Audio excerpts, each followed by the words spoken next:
Hi there and welcome to Whiteboard Fridays with MyUtilityGenius. Now last week I threatened you with a chat about suppliers. Now actually when you look at it, suppliers is a massive subject, so we're trying to break it down. So we're starting with a macroeconomic view, and we thought what better way to represent suppliers than if we take the big six to start with, Thomas the Tank Engine characters. Now why, you may think? Well, the main reason for that is we're trying to give you a feel for what the big six are good at and what the new kids are good at and what the differences are between them.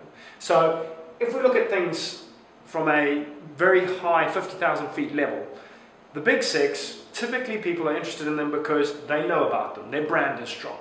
They deal with all meter types, so economy 7, gas, electricity, prepayment. They deal with all payment types as well. Cash check, direct debit, prepayment again. They also have regulatory commitments, so they are obliged to install insulation for the most needy. They're obliged to provide things like warm front discount. They typically, due to their sheer scale, they have the resources necessary to service large numbers of customers, which means a growing or a shrinking of customer base doesn't necessarily impact them that much, because if they get an extra 50,000 customers this month, what's that when you're already servicing 5 million people? Very different if you're a small guy. Same with regards to energy services. They provide boiler care. They look at ways in which they can help you insulate your house, reduce consumption within the home. What, however, are the new kids good at? Well, they typically are much leaner businesses. They're leaner, that makes them more efficient. What does leanness and efficiency deliver? It tends to deliver better pricing. So typically their pricing is pretty good. They tend to know they need to break into the market, so they have unique propositions. So whether that's smart metering, whether that's green, whether that's sort of online energy efficiency programs, that kind of thing.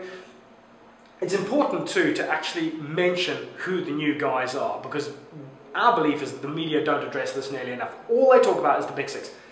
I'm not going to say anything bad about the big six at all. What I am going to say is that you need to know about the other guys. So First Utility, Flow, Loco 2, Spark, Co-op, Green Energy, Ecotricity, OVO, Utilita, iSupply, Good Energy, Utility Warehouse. There are a large number of other players in this market that you probably should consider, because ultimately, if the big six are more closely resemble the large train companies, they can get you from London to Birmingham, metaphorically speaking. They can't get you from your house to the corner shop down the road.